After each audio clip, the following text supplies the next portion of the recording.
Hey, welcome to Game Time. Nabil Kareem alongside Greg Anthony, Steve Smith. 10 games in the NBA on this night, but we got to begin with the Suns and the Lakers. Two teams going 1-0.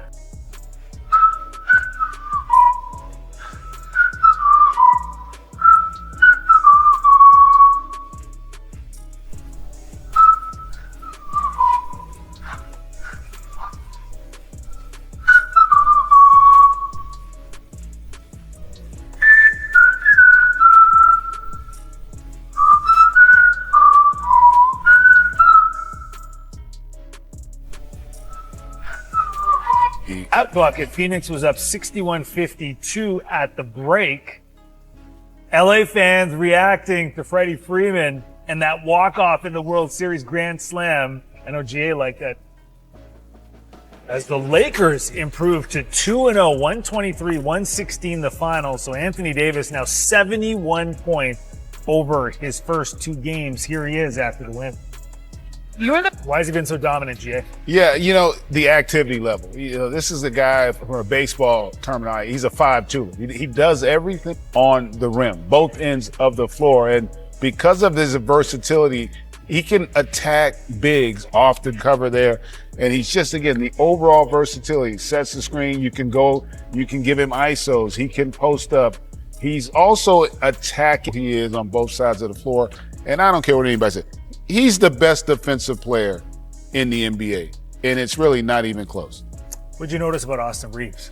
Well, I think for him he was aggressive. I think sometimes for me, GA and Nabil, he plays the game the right way, but to play off those two guys, he got to be offensively aggressive. And I think for him is less dribbles. He's a guy, because I think he's trying to be a point guard and a two guard.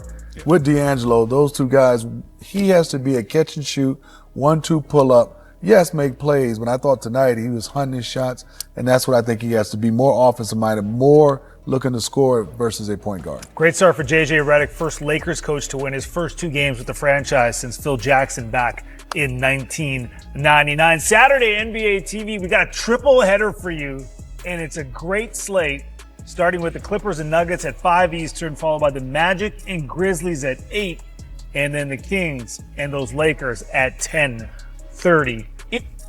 Flip side of things, you talk about Tyrese Halliburton. He had 15 points in game one. He was 6 of 18 in that game. This one, 0-8. Any kind of concerns for you early on with this game? No, he's, obviously struggling to make shots right now. But I do think in terms of his evolution, and Smitty and I were talking about this earlier, he's got to figure out a way to create easiest. When you have the size advantage he's typically going to have at his position, you don't just have to shoot threes, right? He only took 8 shots, 7 of them threes. One way you want to get your rhythm, get to the free throw line or get into the teeth of the defense, get into the paint. And a lot of times you can get your rhythm from that. And right now he's maybe pressing a little bit on the shot, but that entire unit offensively, they were not very good. 3 of 30 from 3 tonight. So probably wasn't a lot of room to operate because of that stifling Knicks. Yeah, you're a phenomenal defensive player, especially playing against tall guards. What would you advise Tyrese Halliburton? He's got to be the point guard. We understand that. But to score, don't you think he should get off of it a little bit and maybe catch it at the elbow? Yeah. Because it's advantage for you to check him 94 feet. Yeah. Well, they don't check 94 feet. 84 feet, 74 feet and up. I just think to get off of it a little bit and catch it in the sweet spot with a live dribble. You make a great point, because you now also, that live dribble, but you can also catch it off of elbows, off that short 17 on the baseline, extended, where you can set the defense, right? Now you're in a position of strength, whereas when you're 30 feet, 35 feet from the basket, if you do have smaller guards, it's to their advantage. We used to always say, look, the further you are from the basket, the smaller you are. So if you're 6'5", I can guard you comfortably if I'm a 6 foot, 6'1", 6'2" guard, 30 feet from the basket, knowing I got help defense behind me. All right, let's stick in the East here. We got Philadelphia and Toronto. Some great moments in a great career for Danny Green. Just about 2 weeks ago, he put this tweet out there making it official that he's one of us now here in the media. But hold on, that wasn't the only tweet. Okay. 3-time NBA champion from the San Antonio Spurs, showing some love. But wait. Let's see the other teams. It's like on repeat. The Toronto Raptors showing some love, and one more, the Los Angeles Lakers. Of course, The fact that you won a championship with all of those teams put you in some elite company. You can turn around and see it right there, Danny. Yeah. How about that? LeBron James, Robert Horry, John Sally, and yourself. I've been lucky, man. I've been lucky. 3 Super titles on blessed. 3 different teams. Yeah.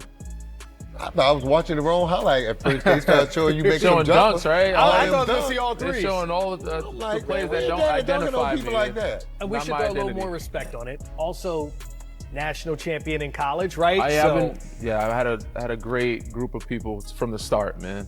And the love was overwhelming. And not only the teams that I won championships with, Philly did show some love, some other teams showed love. So it was great, man. San Antonio put together an unbelievable video.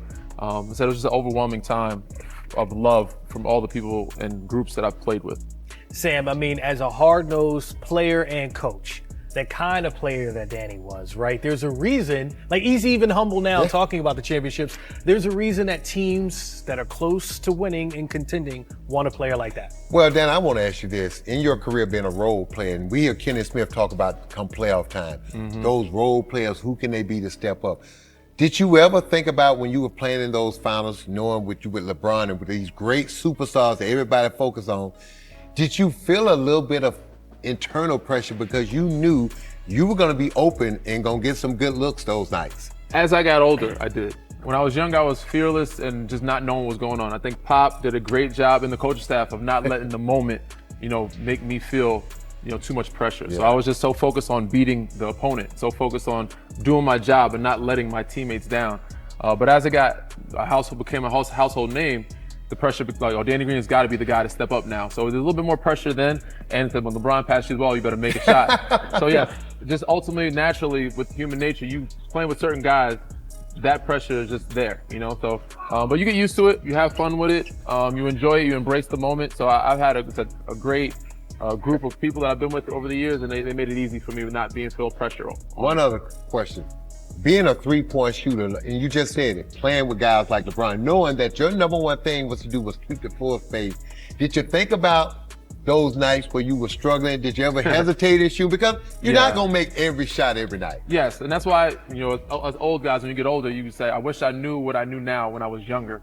Because you're young, you're immature. You kind of think about it, you let things bother you some, even the social media.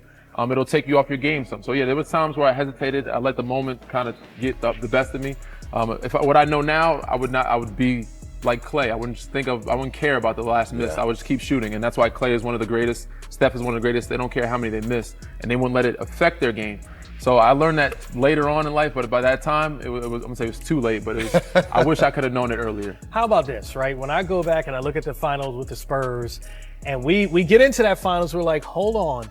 Danny Green's up for finals MVP. Did that creep into your head? Like, were you thinking about it like, hold on, I could really be part of history here. I just need one more game. It didn't hit me till like 2 months after the final was really over. Yeah, my friends, I was sitting down watching the finals. I think I was watching an old school game. I think it was Charles Barkley versus Mike. And I was like, damn, I was in the finals playing on that stage, and people are gonna be watching this stage 20 years later. And I was like, I actually could have been, not only win a championship, but I could have been an MVP. But yeah, the coaching staff did a great job of not letting me focus on the individual accolades or the individual pressures, but just, a group thing of we have to win and not let our teammates down. Man, you played for one of the greatest coaches. I did. Played for a lot of great coaches, but Pop, and not just a great coach, but a great person. When you think about all the things in the community, humanitarian things, speaking out against causes. Tell us one thing you learned from Pop, other than basketball. All outside of basketball, because you spend a lot of time. Man, so much. I think most of the things I learned was outside of the court. He taught us, obviously, he was intense on the court, wanted us to do well and compete. But he let us know earlier, this is Christmas every day. This is not real life. He taught us about third world countries, what's going on, and you're not living in these places. You're not, don't take it for granted. Be very grateful and have a lot of gratitude. And the game is bigger than you.